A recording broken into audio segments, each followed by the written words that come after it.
Muslims. Look what took place here a while ago. The creators of South Park used a portrayal of Muhammad in one of their cartoons, and an Islamic organization took offense and responded with death threats. This set Thunderfoot off on a tirade, to which some Muslims responded with more death threats, which they denied were death threats, even though they fit all the defining characteristics perfectly. It's not a question of pollution, just impurities in the air, water, and soil. This is surely some sort of logical fallacy I don't know the name for off the top of my head.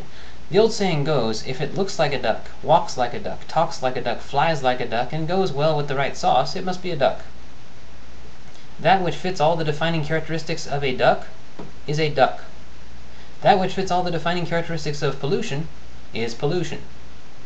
By the same token, that which fits all the defining characteristics of a death threat is a death threat. Let's call it what it is. Of course, Thunderfoot responded by continuing the tirade in such a fashion that some atheists were compelled to ask if he had lost his mind. What's the lesson here? The more Muslims and Muslim organizations there are in the world responding to offense with death threats, the more he's going to go on tirades about it. You have a few options in this matter. If you are party to such threats, and the tirades bother you, then stop making them. If you are not such a party and the tirades bother you, then try to persuade your fellow Muslims to stop making the threats. If, on the other hand, you are not involved, and you don't have any way of influencing the attitudes and actions of any of those who are, then you will have to get used to it. If you want to live in the democratic world, then you must recognize this one fact. You do not have the right to be spared offense, any more than any of us do. Now don't try telling me that inalienable human rights don't mean anything to you. I know better. I see the protest marches with signs damning freedom of expression. The thing is, these marches and signs are exercises of that very freedom, which makes every last participant a hypocrite. A protest march is an exercise of freedom of expression. Stamping on a country's flag, tearing it, and lighting it on fire are all exercises of free expression. It is your right to be offensive, and therefore cannot be your right to be spared offense. These two rights are fundamentally incompatible. You must choose one or the other, but know that only one is compatible with democracy. The act of utilizing the freedom of expression in order to deride freedom of expression is unavoidably an exercise in hypocrisy.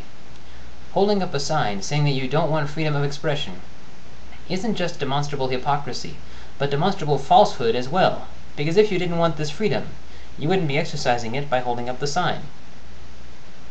Clearly, when you carry signs that say no freedom of speech, we want only Islam, what you mean is that you want no freedom of speech for others. So quick you are to exercise this freedom in deriding others, but so slow in standing up for this right for others. Why? Because Islam is such a fair, peaceful, loving, progressive religion? Now, given the fact that there are no laws against hypocrisy, and indeed there can be none, I freely admit that such is your right. But when you slip into hypocrisy, it's also the right of non-Muslims to point it out. But now that I've come down on Muslims, or at least a few common Muslim practices, I am compelled to take up for them. The Muslims, not the practices. The Muslims are being held to a double standard, and as an advocate of fairness I object. Does this entitle them to special treatment? No, this entitles them to equal treatment. Injustice is injustice, without regard to who commits it or who is being made its victim. Being human entitles them to fair treatment, or at least to nothing less than our most noble effort to that end. So here goes. Recently, in the comments on one of my videos, someone accused Christians of wanting terrible things to happen to non-Christians. As a former Christian myself, I know better, and I told him that. Indeed, most atheists in the world, being former Christians ourselves, and or having had more than a few Christian friends in our day, also know better. Consider Tim LaHaye and Jerry B. Jenkins. Both Christians, these knuckleheads are the authors of a book series called Left Behind. They look forward to a day when all non-Christians are hurled screaming into a pit of fire. They look forward to our torture. Consider Pat Robertson, another famous Christian and knucklehead. Look at his deplorable words with regard to the earthquake in Haiti, this ridiculous insistence that it was some kind of justice, that they deserved it, that they brought it on themselves, or rather their ancestors brought it upon them, centuries before any of Haiti's current inhabitants were born. This is the man who alleges that atheists serve the devil, and who joins Jerry Falwell, or used to, in alleging that the 9/11 attacks were God's revenge for the ACLU and all these atheists and homosexuals in the United States, all the while with their radcon colleagues in the religious right ridiculing liberals for blaming America first. Consider the Pope. So confident is he of the protection of God that he rides around surrounded by 3-inch thick bulletproof glass. Yet, when it comes to Robertson, Falwell, LaHaye, Jenkins, and the Pope, most of us are content to level our criticism at them alone. We don't paint all Christians categorically with this particular brush because, having been Christians ourselves, and or having had a few Christian friends, we know better. Well, as someone who has had a few Muslim friends in my day, I know better about them as well.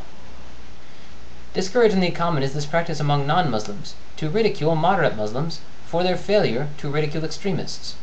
Why? We don't have this expectation when it comes to moderates in any other religion. Why the exception? You're not about to try to tell me, are you, that violent extremists are not found in other religions? You're not about to try telling me that Muslims are not a disadvantaged minority in the Western world, are you?